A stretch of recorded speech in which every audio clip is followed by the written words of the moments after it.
Some say the dead move on, finding solace in realms beyond our mortal comprehension, their earthly tethers gently severed. Others, however, speak of a different kind of departure, a journey that never truly ends. They whisper of those who, in their final moments, or perhaps long after, board the midnight train. A spectral conveyance bound for destinations unknown, never to return to the sunlit world.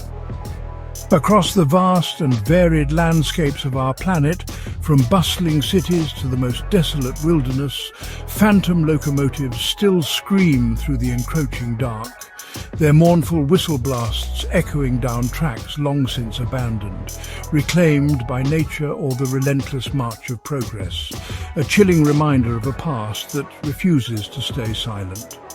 These are not mere fleeting shadows or tricks of the light, if the countless testimonies are to be believed. They are apparitions of immense power, spectral behemoths of steel and steam, replaying their final journeys or perhaps embarking on entirely new unseen schedules. The chill they bring is more than a drop in temperature. It is a profound sense of unease, a feeling that the veil between worlds has grown perilously thin. The iron rails, once symbols of human ingenuity and connection, become pathways for the ethereal, conduits for stories that time itself cannot erase. Imagine, if you will, the silence of a disused railway line, the wind whispering through rusted signals, suddenly broken by the unmistakable rhythm of an approaching engine, an engine that exists only in memory and in fear. Across continents and cultures, these tales persist, woven into the fabric of local lore, passed down through generations. From the snow-swept plains of North America to the dense jungles of Borneo, from the heart of ancient European cities to the forgotten corners of remote territories, the ghost train makes its presence known. It is a universal archetype of the lingering past, a testament to tragedy, unfinished business, or perhaps simply the sheer force of an event so momentous it leaves an indelible psychic scar upon the landscape itself. These are not simply stories to frighten children, they are enduring mysteries that challenge our understanding of life, death, and the enduring echoes of human experience. Tonight we embark on a journey into this shadowy realm, a realm where the tangible and the spectral intertwine. We shall explore the tracks less travelled, the haunted lines where history refuses to rest. We will listen to the whispers of the wind, the creak of unseen wheels, and the distant, mournful cries that pierce the stillness of the night. These are the accounts of 10 ghost trains that, against all logic and the passage of decades, have never truly stopped running, their ghostly journeys continuing into eternity, forever haunting the rails of our world.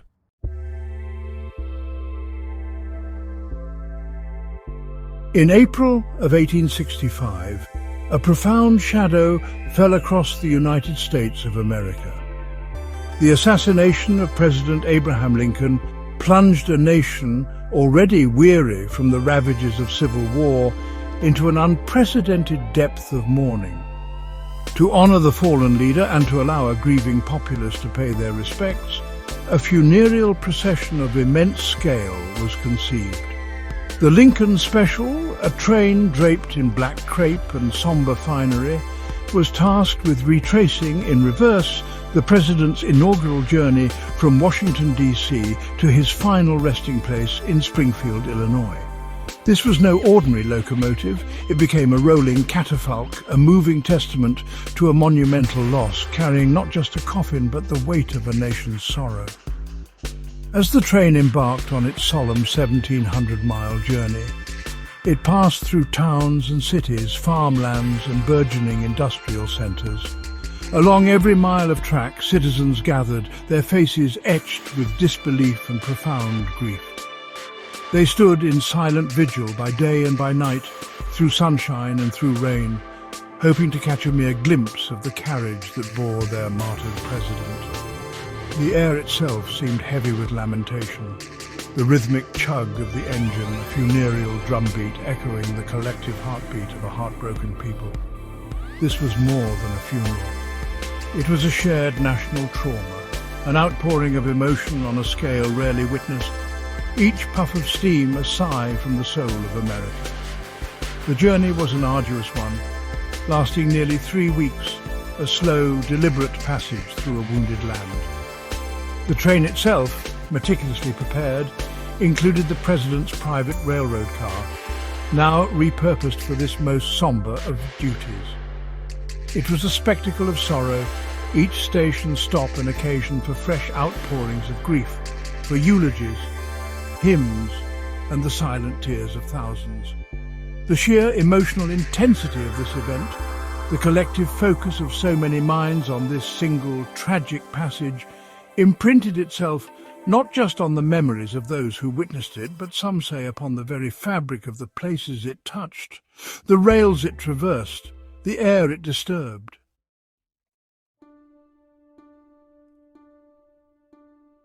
Decades have passed since that fateful spring.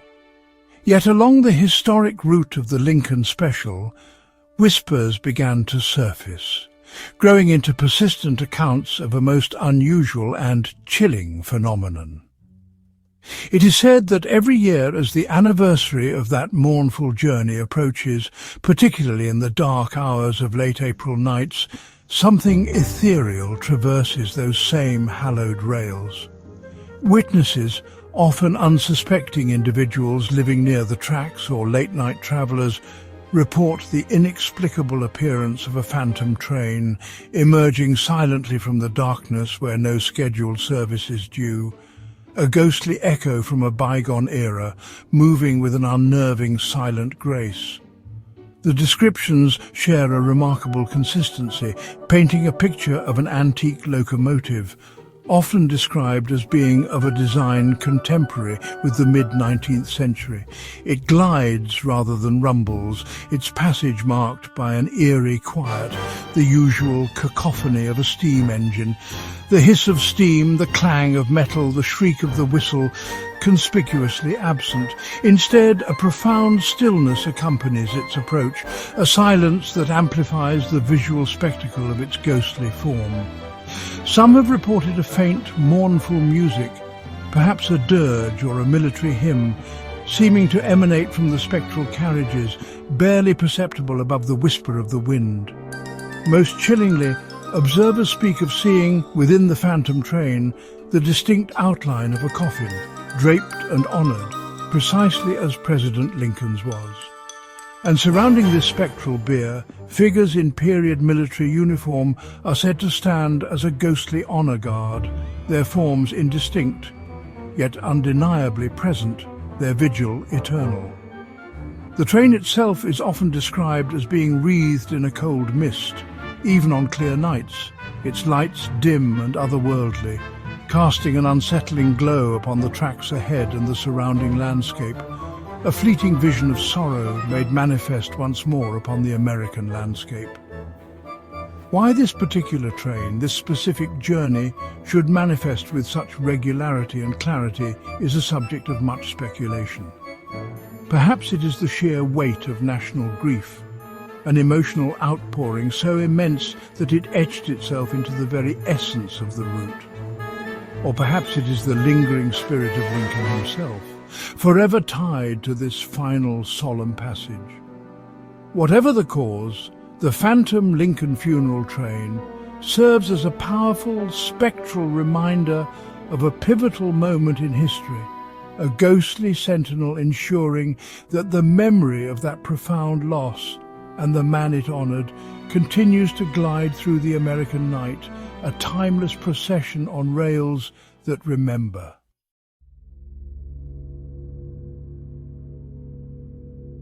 Deep within the vast, often desolate prairies of Saskatchewan, Canada, near the small community of St. Louis, lies a stretch of abandoned railway track that has, for generations, been the stage for a most perplexing and enduring mystery.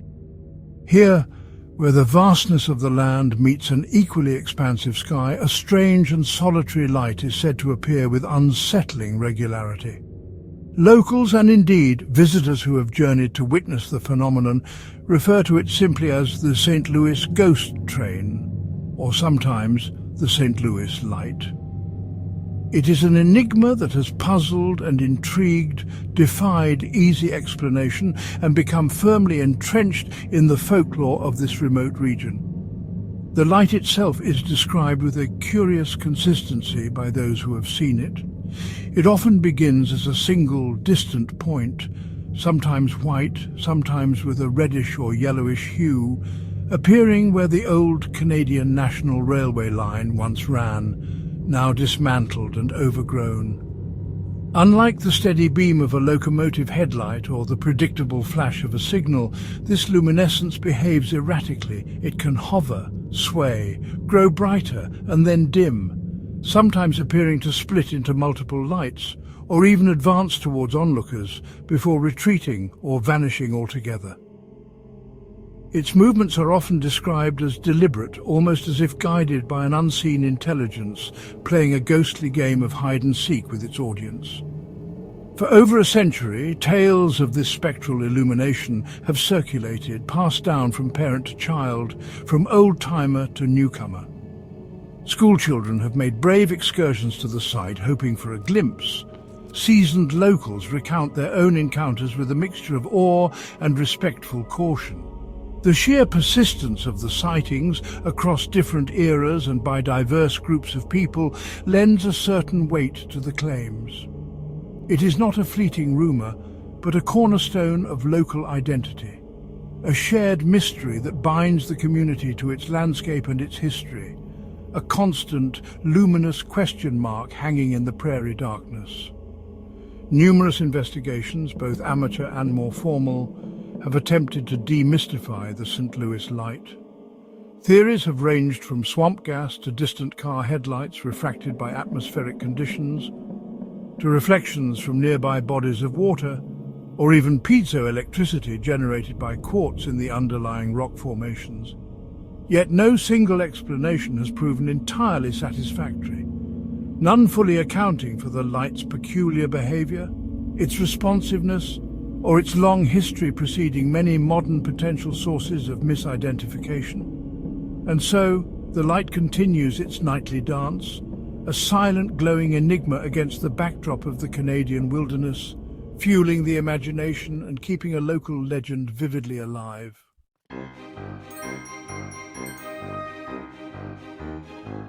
While scientific explanations remain elusive or incomplete, folklore offers a far more compelling, if tragic, narrative for the St. Louis Ghost Train. The most enduring and widely accepted legend speaks of a railwayman, a brakeman, who met a gruesome end on this very stretch of track many decades ago. As the story goes, this unfortunate soul was diligently performing his duties, perhaps checking couplings or inspecting the train during a stop, when another train, or possibly his own, unexpectedly moved. In the ensuing chaos and the unforgiving mechanics of iron and steel, the brakeman was tragically decapitated, his life extinguished in an instant of horrific violence. The details of the accident vary in the telling, as is often the case with such oral traditions. Some versions claim he was struck by a passing train while inspecting his own. Others suggest he slipped and fell beneath the wheels of the carriages he was meant to be safeguarding. Regardless of the precise mechanics of his demise, the core element remains constant: a violent death, and, crucially, the loss of his head, which, according to the legend, was never recovered from the scene of the accident. This grisly detail is central to the ghostly manifestation that is said to follow, a detail that transforms a mere accident into a restless haunting. Thus, the mysterious light seen dancing along the old railway line is interpreted not as some natural phenomenon, but as something far more personal and poignant. It is said to be the lantern of the decapitated brakeman, his ghostly form forever condemned to search the tracks for his missing head. Night after night, his spectral lamp bobs and weaves through the darkness, a lonely beacon in an eternal, fruitless quest. The light's erratic movements, its occasional approach and retreat, are seen as the actions of a desperate spirit, scanning the ground, peering into the shadows, forever seeking that which will make him whole again, a sorrowful luminescence in the prairie night. This tale of the headless brakeman provides a potent and deeply human explanation for the otherwise inexplicable light. It taps into primal fears of violent death and the idea of an unquiet grave, of a spirit unable to find rest due to an unresolved trauma or an incomplete existence. The image of a ghostly figure, forever searching, lantern in hand, is a powerful one, transforming a mere point of light into a symbol of enduring loss and a desperate, unending search. And so, as the St. Louis light continues its nightly vigil, so too does the legend of the headless brakeman, his tragic story illuminating the darkness as much as his phantom lantern.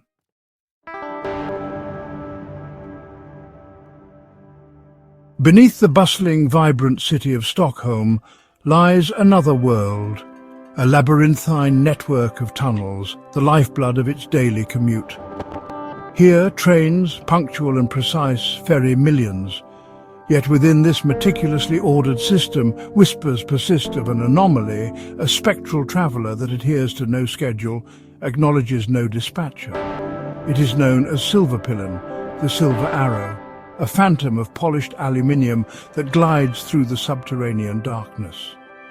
Unlike its brethren, dedicated to the rhythm of urban life, this entity serves a far more enigmatic and, some say, sinister purpose, a metallic wraith in the modern machine. Its appearance is said to be sudden, unannounced, a flicker of unusual light in the distance, a subtle change in the tunnel's ambient hum. Then silently it slides into view, a sleek silver train, its carriages curiously devoid of the advertisements and graffiti that often adorn the regular fleet. The windows are dark, reflecting the dim station lights like vacant eyes, revealing no passengers within, no driver at its helm. It moves with an unnerving grace, a silent predator in its concrete hunting ground. Its very presence a chilling contradiction to the familiar routine of the underground, a stark reminder of the unknown that can lurk just beyond our perception. This is no ordinary locomotive, delayed or rerouted. The Silverpilen operates outside the known timetables, a rogue element in a system built on precision. Station masters and drivers, men and women intimately familiar with the pulse of the subway, have reported its fleeting passage, a silver streak in the corner of their eye, gone before it can be properly registered or logged. It appears on tracks thought to be clear, vanishes from sections where it should be, defying the logic of signals and switches. It is a ghost in the machine, a legend whispered among late-night workers and those who find themselves waiting on deserted platforms in the small hours. The feeling it evokes is one of profound unease, a primal discomfort in the face of something so out of place. In the brightly lit man-made caverns of the Stockholm metro, designed for efficiency and order, the Silverpilen is an intrusion of the inexplicable. Its cold metallic sheen, its silent, unhurried passage, speaks of a journey not of this world. It is a chilling testament to the idea that even in our most modern, controlled environments, ancient fears and unexplained phenomena can find a way to manifest, a silver sliver of the uncanny piercing the veil of the mundane, forever haunting the deep tunnels.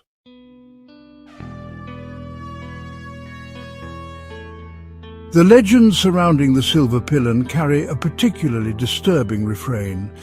It is said to collect souls, specifically those who are lost, disoriented, or perhaps have lingered too long at the threshold between worlds. These are not ordinary commuters, rushing to their next appointment. They are the forgotten, the despairing, individuals who, for reasons unknown, find themselves drawn to this spectral conveyance. Perhaps they are simply waiting for a train, any train, to take them away from their troubles, unaware of the nature of this particular arrival, its doors sighing open with a silent invitation. To step aboard the Silverpilen is, by all accounts, to enter a realm of profound silence and unnerving stillness. The usual clamour of a subway car, the chatter of passengers, the rumble of the wheels, the announcements is absent. Instead, an oppressive quietude reigns, the carriage interiors reportedly Spartan, even unsettlingly clean, as if awaiting occupants for a journey with no earthly destination. The doors hiss closed, sealing the passenger within, and the train pulls away, not with the familiar jolt of acceleration, but with a smooth, almost imperceptible glide into the deeper, unlit sections of the tunnels, leaving the known world behind. Many tales speak of a particular eerie destination, Kimlinga Station. An unfinished ghost station in the Stockholm network, it has long been associated with the Silverpilen. Folk belief holds that bara de döda stiga av I Kimlinga. Only the dead get off at Kimlinga. For those unfortunates aboard the Silver Arrow, this derelict, never-completed station may be their final stop, a gateway to an unseen realm. Or perhaps the train simply continues its endless journey through an infinite network of phantom tunnels, its passengers eternally bound to its spectral passage, forever lost within the earth. The ultimate warning woven into the fabric of the Silverpilen legend is one of finality. Once aboard, there is said to be no escape, no pulling of an emergency brake, no next stop that leads back to the familiar streets of Stockholm. It is a one-way ticket to an unknown fate. The Silver Arrow, in its silent, gleaming passage, thus becomes more than just a ghost train.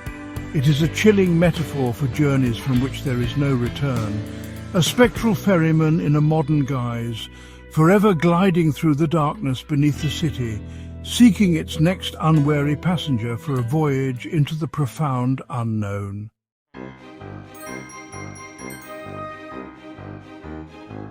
In the serene landscape of Iredell County, North Carolina, stands the Bostian Bridge, an impressive structure of steel and timber, arching gracefully over a deep ravine. By daylight, it is a testament to 19th century engineering, a vital link in the railway network that helped shape the region. But as dusk settles and the anniversary of a long-past tragedy approaches, the bridge takes on a more sombre, haunted aspect. For it was here, on a fateful day in August 1891, that this tranquil setting was shattered by a catastrophe of unimaginable horror.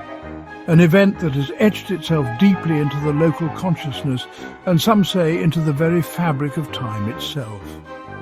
The train, designated number 9 and operated by the Richmond and Danville Railroad, was en route from Statesville to Asheville. It was a heavy passenger train laden with souls anticipating their journeys, unaware of the impending doom.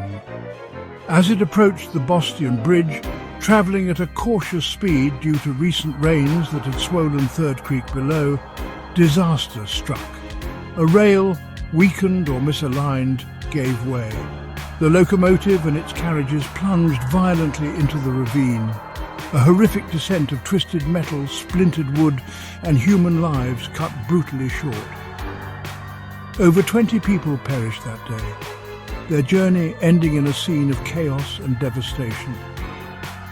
The aftermath was one of profound shock and grief, the news of the Bostian Bridge disaster sending ripples of sorrow throughout the nation.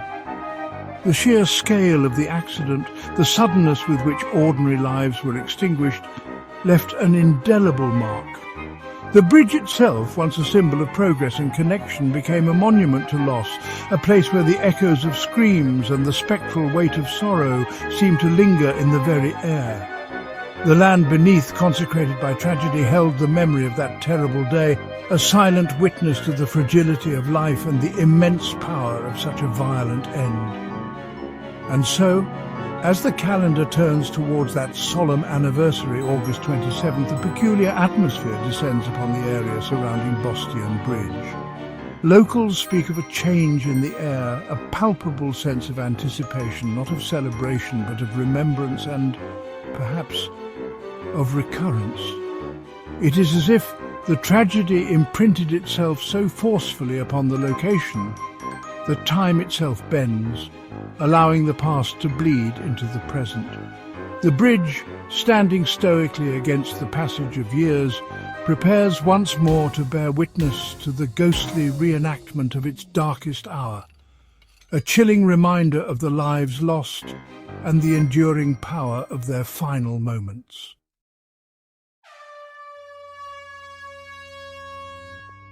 As the anniversary night deepens, those who dare to watch near Bostian Bridge report the first unsettling signs.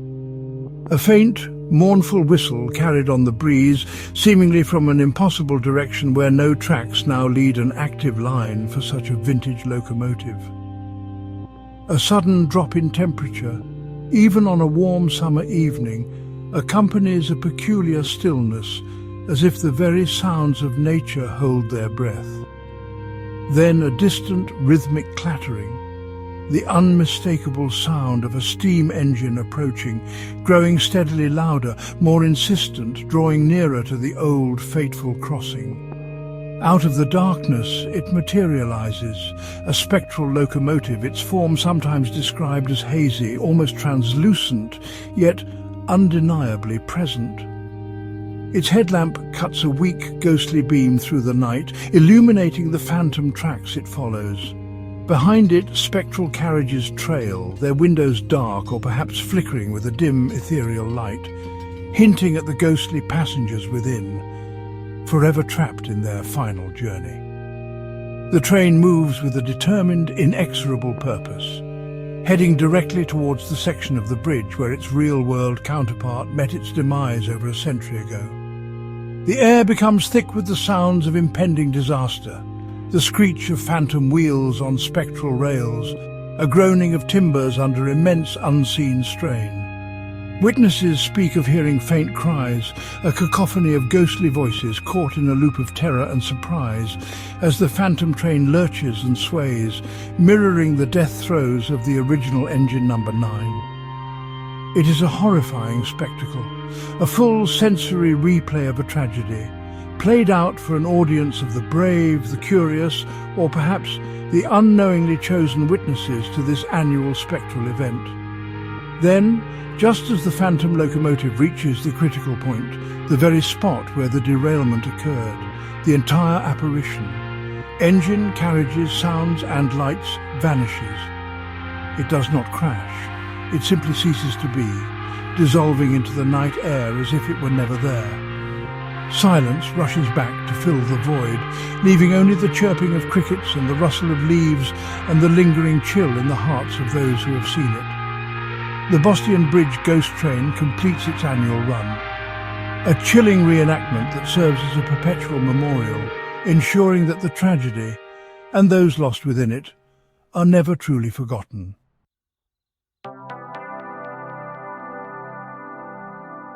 Deep within the dense, often impenetrable woodlands of rural Alabama stands a railway trestle bridge weathered by time and elements. Its very name, the Devil's Trestle, speaks volumes, hinting at a dark history and an unsettling reputation that precedes any ghostly tale.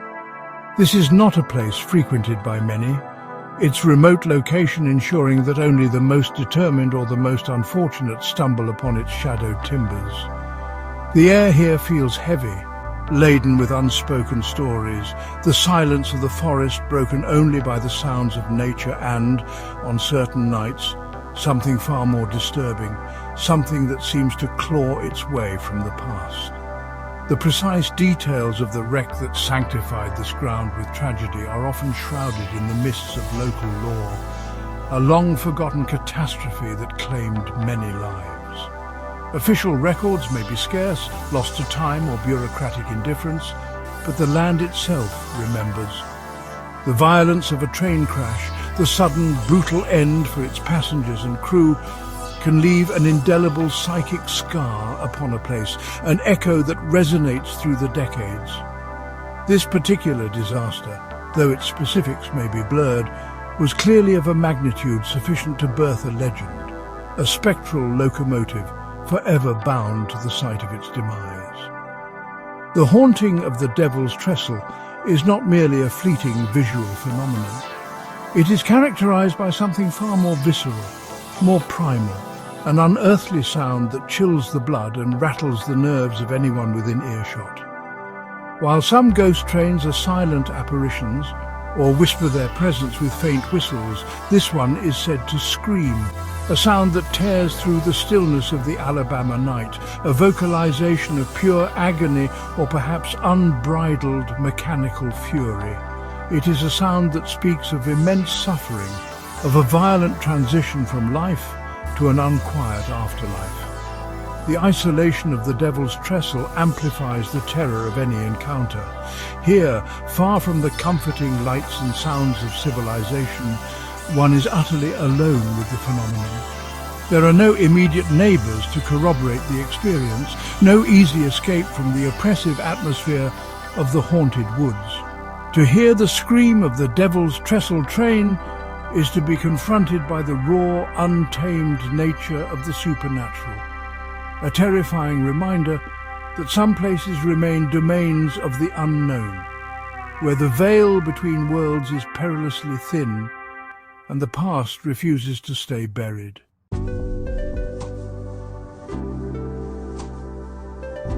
The experience often begins subtly, a faint rumbling in the distance, easily dismissed as thunder or the workings of some far-off industry.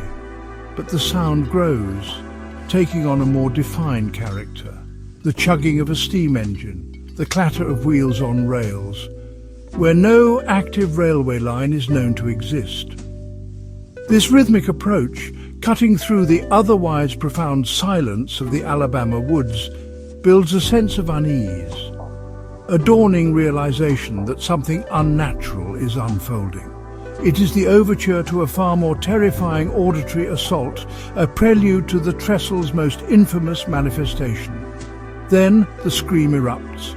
It is described not as a train whistle, though that may be part of its ghastly symphony, but as a sound far more akin to a human or animalistic cry of immense pain and terror, amplified to an unbearable mechanical volume. Some say it is the collective scream of the passengers and crew in their final moments, a sound of metal tearing, wood splintering, and lives being extinguished, all condensed into one horrifying, prolonged shriek. This is no mere echo. It is an active, aggressive sound that seems to fill the entire forest. So powerful is this spectral utterance that witnesses claim the very trees surrounding the Devil's Trestle begin to shake, their leaves trembling as if in a violent wind, though the air itself may be still. The ground beneath one's feet can seem to vibrate, a physical manifestation of the phantom train's tortured passage. It is as if the sheer emotional intensity of the original disaster has imbued the ghostly remnant with a terrifying kinetic energy, capable of interacting with the physical world in these alarming ways, a testament to its spectral power. What is the purpose of this screaming spectre? Is it condemned to eternally relive its final horrific moments, its scream a perpetual echo of its destruction? Or is it a warning, a desperate cry from the other side, attempting to communicate some forgotten message or to deter others from a similar fate? Whatever its intent, the Devil's Trestle train instills a profound terror in those who encounter its passage.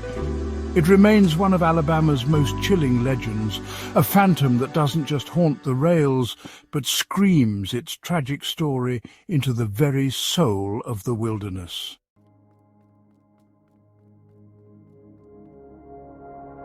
The rolling hills of Abbeville, South Carolina, cradle a quiet stillness, a landscape where the echoes of the past often seem more resonant than the clamour of the present. Here, amongst the gentle undulations of the earth, the familiar rumble of locomotives and the gleam of steel tracks have long since faded into memory and historical record. For decades, no scheduled trains have disturbed the peace of this region, their once vital arteries now overgrown, their purpose seemingly concluded. Yet in the deep cloak of night, when the world is hushed and receptive, some residents report a phenomenon that defies this modern silence, a sound that belongs to an era of steam and iron, now relegated to the annals of time. It begins, they say, as a faint, almost mournful cry, carried on the nocturnal breeze, the unmistakable sound of a train whistle. This is no distant echo of a modern diesel horn, but something older, more resonant, a sound imbued with the powerful exhalations of a steam engine.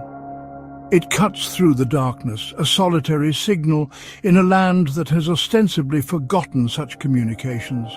Those who have heard it speak of its clarity, its proximity, and the unsettling way it seems to call out from the very heart of the Abbeville hills, where no physical train could possibly run. This auditory apparition serves as a prelude, a herald of something even more perplexing yet to pierce the veil of night. Following the ghostly summons of the whistle, a light is said to materialize. Not the diffuse glow of a distant town, nor the fleeting passage of an automobile, but a single bright beacon akin to the powerful headlamp of an old steam locomotive. It appears on the horizon, or sometimes, more disconcertingly, seems to emerge from the very fabric of the landscape, where no tracks are visible even in daylight. This luminous presence possesses an unnerving focus, a directed intensity that suggests intention, a journey underway. It glides with a smoothness that belies the uneven terrain, an ethereal glow cutting a swathe through the darkness, captivating and chilling in equal measure. The most unsettling aspect of this spectral display, as recounted by those who claim to have witnessed it, is its perpetual approach. The whistle may sound, the light may burn brightly, moving steadily towards the observer, creating an undeniable sense of impending arrival. Yet the culmination never occurs. The phantom train of Abbeville, with its mournful call and its unwavering headlamp, draws ever nearer, promising a passage, a revelation, perhaps even a destination, but it remains eternally on the cusp of arrival, a journey without end, forever teasing the boundary between the seen and the unseen, the past and the present.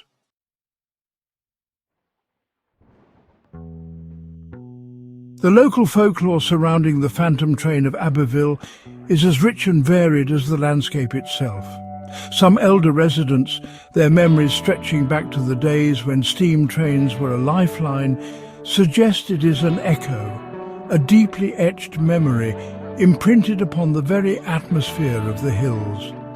They speak of a particular train, perhaps one involved in an untoward event, or simply one that ran with such regularity that its essence became a permanent fixture. Others whisper of a more spectral conductor, forever bound to his route, his ethereal engine a testament to an unfinished journey, or an undelivered message, forever seeking a station that no longer exists, or perhaps never did, in the realm he now occupies. Attempts to document or predict the appearances of the Abbeville phantom have proven elusive, adding to its mystique. There seems to be no discernible pattern, no specific anniversary or atmospheric condition that reliably heralds its coming. It may appear on a clear, starlit night, or when the hills are shrouded in a dense, clinging fog, the light then appearing even more otherworldly as it diffuses through the mist. Some have claimed to see it multiple times, while others, lifelong residents, have only heard the tales, forever listening for that distant, mournful whistle. This unpredictability only deepens the enigma, making each potential sighting a unique and personal encounter with the inexplicable. The community's relationship with its phantom train is a complex tapestry woven from threads of curiosity, a touch of trepidation, and a certain local pride. For some, it is a spine-chilling tale best left to dark nights and hushed conversations, a reminder of the thin veil between worlds. For others, it is a unique piece of Abbeville's heritage, a story that sets their home apart, a mystery that invites speculation and wonder. The glowing headlight and its preceding whistle have become more than just a ghost story. They are an intangible part of the region's identity, a shared secret whispered across generations, a peculiar and enduring landmark of the unseen. Ultimately, the phantom train of Abbeville remains an enduring puzzle, a haunting melody played out on the silent stage of the nocturnal hills. Why this particular spectral signature? Why the insistent yet unfulfilled approach? Is it a guardian of forgotten tracks, a lament for a bygone era, or something else entirely beyond our current comprehension? The questions linger in the night air, long after the last echo of the whistle has faded, and the phantom light has dissolved back into the darkness, leaving behind only the quiet hills and the enduring power of an unsolved mystery, forever steaming towards an arrival that never comes.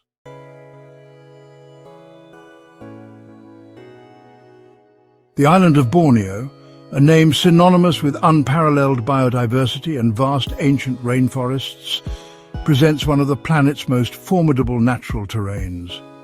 Here, colossal trees form a dense canopy, filtering the sunlight into an emerald twilight, while the forest floor teems with life, much of it still unknown to science. It was into this formidable, almost primeval world that the ambitions of British engineering once ventured, seeking to lay down lines of steel, pathways for progress and resource extraction. These endeavours, fraught with peril, sometimes met with fates as mysterious and impenetrable as the jungle itself, leaving behind whispers and legends. Among these tales is that of a particular British-built locomotive, a marvel of its industrial age, dispatched into the verdant depths of Borneo. Its exact purpose, whether for logging, transport or strategic access, is now woven into the broader narrative of colonial enterprise. This iron horse, with its complement of engineers and crew, embarked on a journey from which it would never return, at least not in any conventional sense. The details of its final voyage are scarce, shrouded by the passage of time and the jungle's profound ability to reclaim and conceal. What is known is that at some point, the train and its human operators simply vanished. The disappearance was and remains a profound mystery. No definitive wreckage was ever located, no clear evidence of a catastrophic derailment or attack that could account for the complete loss of such a substantial machine and its experienced crew. The jungle, in its silent, inexorable way, seemed to have swallowed them whole, leaving no trace, no marker for their passing. Search parties, if any were extensively mounted, would have faced an almost insurmountable task, battling against the relentless growth, the disorienting terrain, and the myriad dangers inherent in such an untamed environment. The lost train became another secret held tight within the jungle's emerald heart. Yet the story does not end with a silent green oblivion. For generations, explorers, local tribespeople and intrepid adventurers navigating the remote interior of Borneo have reported an anomalous sound, an echo from that lost industrial past. Faintly yet distinctly, they claim to hear the unmistakable blast of a steam whistle, a sound utterly out of place in the deep rainforest, far from any known or functioning railway lines. These auditory apparitions carried on the humid air suggest that somewhere, somehow, the lost train of Borneo might not be entirely silent, its ghostly exhalations a lingering testament to its unfinished journey.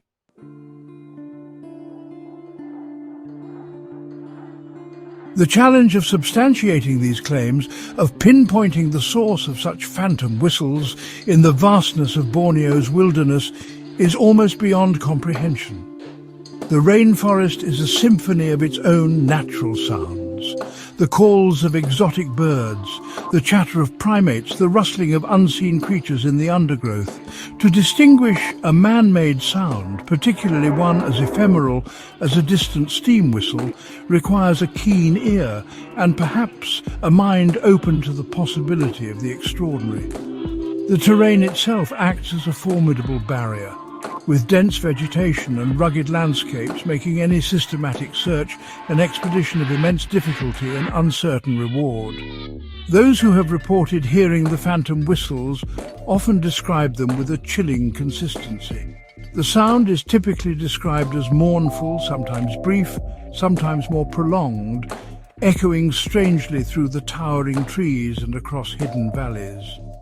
It is often heard at dusk or dawn, when the jungle's natural chorus momentarily subsides, allowing more subtle sounds to emerge. For local indigenous communities, these sounds are sometimes woven into their own rich tapestry of folklore, attributed to spirits of the forest or restless ghosts of those who ventured too deep and never returned. Their modern machinery now a part of the ancient spiritual landscape. Speculation regarding the fate of the locomotive and its crew has inevitably flourished in the absence of concrete evidence. Could a sudden landslide or earthquake have buried the train, preserving it in a time capsule deep beneath the earth, its whistle occasionally finding a vent to the surface?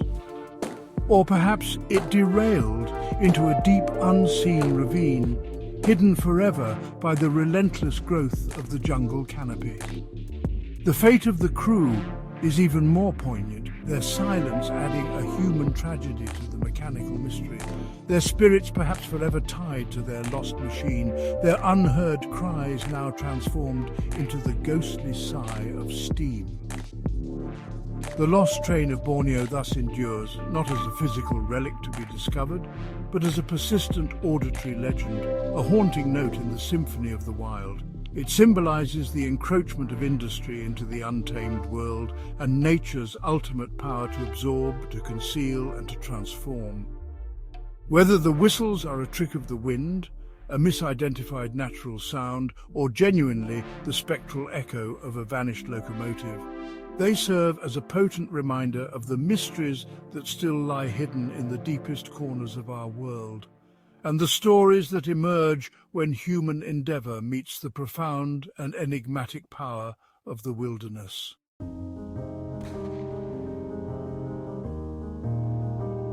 In the rugged landscapes surrounding Salt Lake City, Utah, certain stretches of roadway present a formidable challenge to modern vehicles. One particular incline, known for its steep gradient, has become the stage for a most perplexing and unsettling phenomenon. Here, motorists who find their vehicles stalled or struggling to make the ascent have reported an inexplicable assistance. Without any visible cause, their cars begin to move slowly but surely uphill against the pull of gravity. This is not a gentle roll back, but a distinct, albeit gentle push forward, as if an unseen force is providing a much-needed impetus. The sensation is often described as subtle at first, a slight easing of the vehicle's struggle, which then develops into a more noticeable, steady movement. Drivers, perplexed and often alone, have looked around for an explanation, another vehicle perhaps, or a tow truck they hadn't noticed. But invariably they find themselves isolated, the landscape empty save for their own struggling machine. It is in the aftermath of these strange encounters, upon closer inspection of their vehicles, that an even more chilling detail often emerges, lending a deeply personal and eerie dimension to the mysterious uphill assistance. Tiny handprints. Not the smudges of adult hands, nor the paw prints of some local wildlife, but small, distinct impressions, like those of children, appearing on the rear bumpers or trunks of the cars that have experienced the phantom push. These prints are often difficult to see, sometimes only visible in a certain light or when dust has settled on the vehicle's surface. Their discovery transforms the experience from a curious mechanical anomaly into something far more personal and profoundly unsettling, suggesting a gentle yet undeniably ghostly intervention from an unseen and very young source. The initial reactions to such an event are, quite naturally, a mixture of disbelief and profound unease. Rational explanations are sought. Could it be an optical illusion of the terrain, a peculiar wind current, or even a subtle vibration from the struggling engine itself causing the movement? Yet these explanations falter when confronted with the tangible evidence of the small handprints. They are a silent, poignant testimony that seems to defy logical dismissal, pointing towards a narrative far older and more tragic than a simple roadside assistance, hinting at a story embedded in the very soil of this steep, lonely incline.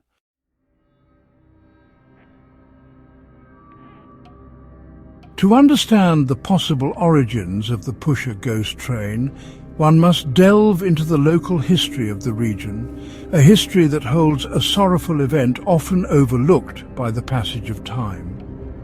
Decades ago, long before the current roadway was as developed, a tragic accident occurred on or near this very incline.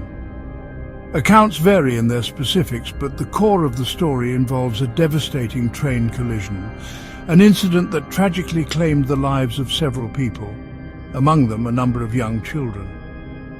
Such events leave an indelible mark, not just on the memories of a community, but some believe on the very fabric of the place where they occurred. It is this heartbreaking incident that local lore firmly connects to the mysterious pushing phenomenon and the appearance of the tiny handprints. The prevailing belief is that the spirits of these children, perhaps those who perished in that long-ago train wreck, linger in the area. Their innocent souls, it is said, are drawn to those in distress on the steep hill, and in a display of spectral altruism, they offer their combined, gentle strength to help push the stalled vehicles to safety. This interpretation transforms a potentially frightening encounter into one tinged with a profound sense of melancholy and childlike compassion from beyond the veil. Eyewitness accounts from those who've experienced the push often carry a similar emotional weight. While the initial experience can be startling, even unnerving, the subsequent discovery of the handprints, coupled with the local legend, often evokes a sense of awe and sadness rather than pure fear. There's a feeling of having been touched by something innocent and benevolent, albeit spectral. The force is never aggressive, always just enough to overcome the incline, a silent, gentle assistance that seems to ask for nothing in return, but perhaps a moment of remembrance for lives cut tragically short. The legend of the pusher ghost train of Salt Lake City thus serves as a poignant and enduring memorial. It is a testament to the way communities process and remember tragedy, weaving it into the landscape and the collective consciousness. Whether the phenomenon is a product of subtle geological quirks, psychological suggestion, or indeed the gentle intervention of young spirits, it remains a powerful local story. The tiny handprints, whether real or imagined, serve as a constant, chilling reminder of innocence lost, and the enduring, compassionate impulse that some believe can transcend even the boundary of death itself.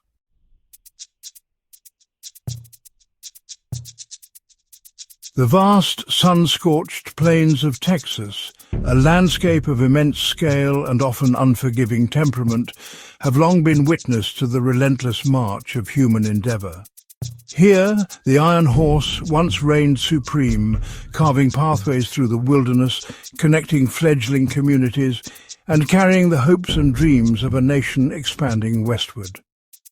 The Texas Eagle Line, a name that evokes images of strength and swift passage, traversed these desolate lands, its powerful locomotives a familiar yet somehow solitary presence against the endless horizon. But even in these open spaces where the sky stretches to infinity, shadows can gather and stories can take root, watered by the isolation and the raw power of the natural world. It is from this very line, a conduit of progress through an often untamed environment, that tales of a most peculiar nature have emerged, whispered from one generation to the next, Witnesses, often lone travellers or those dwelling in remote homesteads, speak of an apparition that defies logical explanation, a glowing engine materialising as if from the very heat haze of the desert. This is not a relic of rust and decay, but a vibrant, almost ethereal presence thundering along tracks that may or may not still physically exist. Its light, an unnatural beacon in the twilight or the dead of night, cuts through the darkness, a silent announcement of its fleeting, spectral journey across the Texan expanse. The experience, as recounted by those who claim to have seen it, is one of profound sensory impact. The ground itself seems to tremble, not with the familiar rumble of a known locomotive, but with a deeper, more resonant vibration, as if the earth acknowledges a visitor from another realm. The sound, when it is heard, is not always the expected chuff of steam or the roar of diesel, but something more akin to a rushing wind or a distant storm, yet concentrated in the form of this phantom engine. It barrels past with an impossible speed, a streak of light and energy, leaving behind a bewildered silence and the scent of ozone, or so some say, hinting at an almost electrical discharge accompanying its passage. And then, as suddenly as it appears, it is gone. The Texas Eagle Phantom does not simply recede into the distance. It vanishes, often in a manner that compounds the mystery. Many accounts describe its dissolution into the very fabric of a desert lightning storm, as if the raw, untamed energy of the elements reclaims its own. One moment a solid, thundering presence, the next nothing but the lingering image burned into the retina, and the vast, indifferent silence of the planes returning, leaving the observer to question the very evidence of their senses and wonder at the mysteries that the desert still holds so closely to its heart.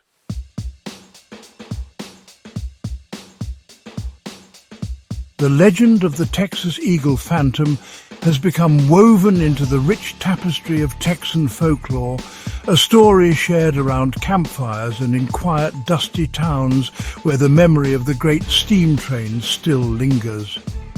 It is a tale that speaks to the vastness of the landscape, where the horizon seems to stretch into eternity, and where the line between the real and the imagined can sometimes blur under the relentless sun or the star-dusted night. Rail enthusiasts and local historians have collected these accounts, noting the consistencies in the descriptions: the ethereal glow, the sudden appearance, the dramatic disappearance, often linked to the atmospheric fury of a thunderstorm, a common and powerful spectacle in this part of the world. The origins of such a spectral manifestation remain, of course, shrouded in the mists of speculation and local lore. Some suggest it could be the spectral echo of a forgotten tragedy, a train lost to accident or foul play, its energy forever imprinted upon the landscape it once traversed with such confidence. Others posit a more elemental connection, that the unique atmospheric conditions of the Texan desert, prone to dramatic electrical storms, somehow conspire to create this fleeting illusion, a mirage of light and sound. Perhaps it is the collective memory of the powerful machines that once thundered across these plains, now given ghostly form by the power of suggestion and the solitude of the environment. What is particularly fascinating is the persistence of these sightings in an age dominated by science and rational explanation. Even as technology seeks to demystify the world, the Texas Eagle Phantom continues its spectral journeys, a testament to the enduring human fascination with the unknown, the unexplained. It suggests a deep-seated need for mystery, for stories that transcend the mundane and connect us to a sense of wonder, or perhaps a primal fear of the vast empty spaces where nature still holds sway, and where the past can feel palpably present, just beyond the veil of ordinary perception. Thus, the Texas Eagle Phantom rides on, not on steel rails perhaps, but on the currents of legend and the whispers of those who have glimpsed its fleeting passage. it remains a luminous enigma against the backdrop of the sprawling Texan wilderness. A reminder that even in the most open and seemingly straightforward landscapes, there are stories that defy easy answers, inviting us instead to contemplate the mysteries that lie just beyond the reach of our everyday understanding, thundering silently through the heart of the American Southwest.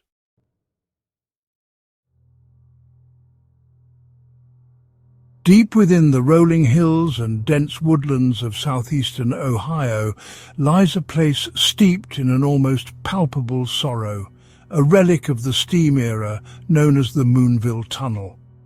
This short, unassuming passage, carved through the earth in the mid-19th century, was once a vital artery for the Marietta and Cincinnati Railroad. Yet its operational history is tragically overshadowed by a litany of misfortune. The tunnel and the remote, now vanished town it served became synonymous with disaster, a focal point for countless accidents, unexplained deaths, and acts of profound human despair, etching a dark stain into the local history that time has failed to erase. The very atmosphere within and around Moonville Tunnel seems to carry the weight of its grim heritage.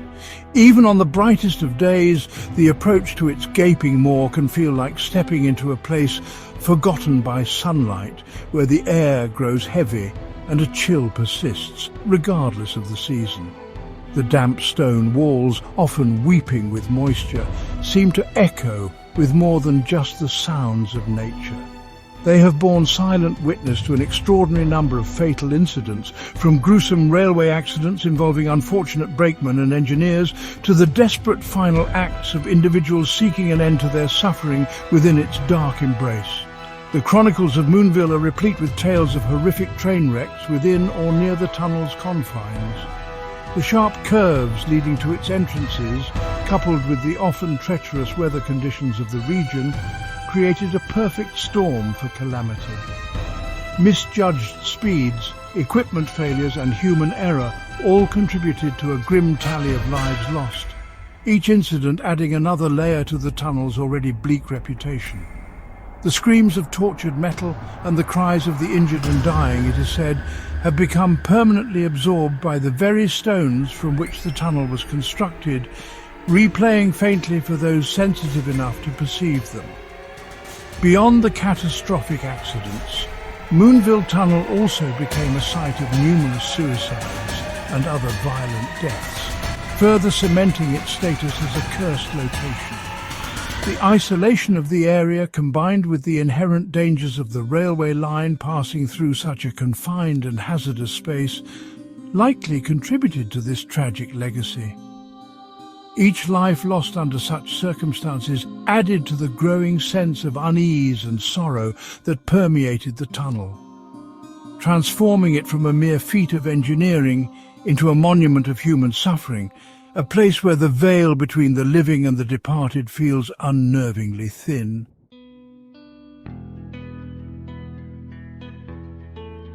From this legacy of sorrow and untimely death, a singular, poignant, spectral figure has emerged, becoming the most enduring and unsettling legend associated with Moonville Tunnel, the phantom of a lantern-bearing conductor.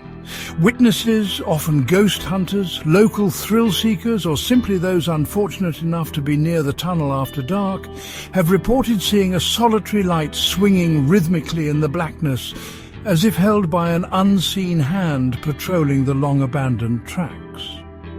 This is not just any light. It is described as the warm, flickering glow of an old railway lantern, a beacon from a bygone era. The appearance of this spectral conductor, or more precisely, his phantom lantern, is not merely a passive haunting. It is imbued with a chilling prescience, an omen of impending doom.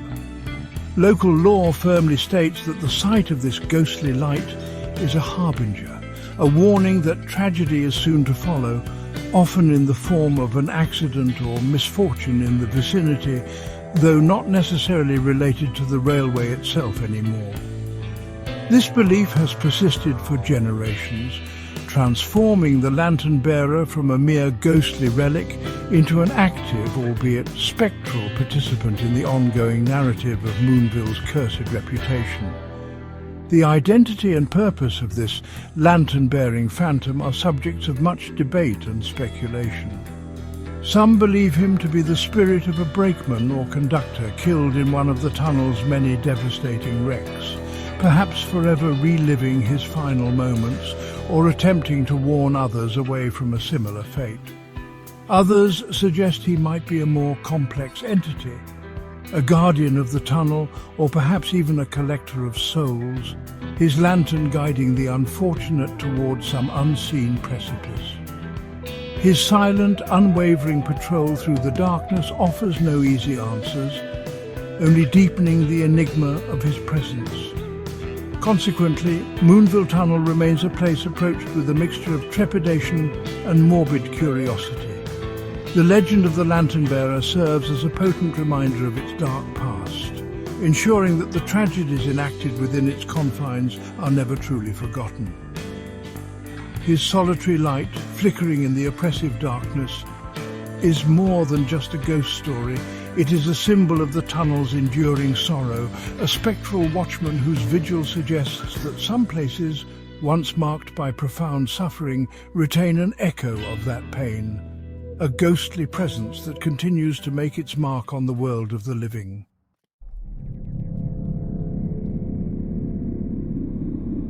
Whispers in the deepest hours of the night, the mournful cry of a steam whistle carried on a wind that knows no earthly source screeches of metal against metal where no tracks now lie. These are the subtle, yet persistent intimations of a world that runs parallel to our own. From the snowbound forests of Canada to the sun-baked deserts of Texas, from the bustling underground networks of ancient cities to the silent, forgotten tunnels in remote hills, the phenomenon of the ghost train endures, a chilling testament to moments in time that refuse to fade, and to energies that seemingly cannot rest. These are the echoes of an industrial age, now imbued with a supernatural resonance. These are indeed the ghost trains of our world, rolling with an unnerving persistence across forgotten tracks, through landscapes that have long since moved on from the age of steam and steel. Their carriages are said to bear passengers long since departed from the realm of the living, spectres caught in an eternal journey, replaying their final moments, or perhaps simply continuing a commute that death itself could not interrupt. Or are they something else entirely, perhaps not quite dead, but existing in some liminal space, their stories, their tragedies, their very essence imprinted upon the iron pathways they once knew, forever bound to the rhythm of the rails?